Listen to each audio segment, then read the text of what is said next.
أهلا بيكم في خربشة فنية جديدة. يلا بينا نتعرف على عمل فني وراه قصة وحكاية. عمرك سمعت أغنية حب اتغنت لحد ما اتولدش؟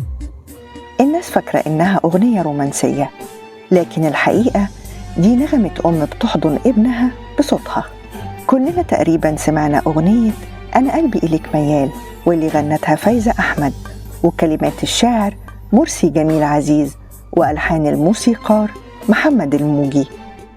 في مقال في الخمسينات اتكلمت المطربة فايزة أحمد عن قصة البطل الحقيقي لأغنية أنا قلبي إليك ميال، وقالت إنها اتجوزت في بداية حياتها من شاب حبته جدا، وفرحت قوي بحملها منه، لكن كانت صدمتها إنه رفض الحمل وطلب منها التخلص منه، وعرضته بشدة ورفضت التخلص من الجنين، لكن هددها بالطلاق، وقررت إنها تسافر من دمشق للقاهرة، وقدمت في الإذاعة المصرية واجتازت الاختبارات بنجاح، وتم ترشيحها للغناء لكبار الشعراء والملحنين.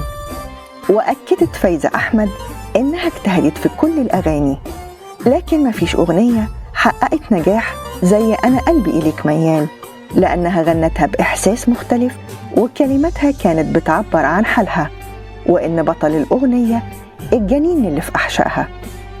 فايزة أحمد سجلت الأغنية وهي في شهرها السابع، ووقت تسجيل مقطع ومليت الدنيا عليا ود وحب وحنية، خلتني أحب الدنيا طول أيامي وليالية، بكت بشدة وظهر ده في بحة صوتها، ونجحت الأغنية ورجعت من تاني دمشق على أمل إن جوزها يرجع في قراره، لكنه أصر وتم الطلاق بينهم، ووضعت مولودها طفلة جميلة اسمها غادة، وصدمتها كانت كبيرة بعد وفاة الطفلة وعمرها 5 شهور، ورجعت تاني القاهرة وكملت مشوارها الفني رغم حزنها وألمها.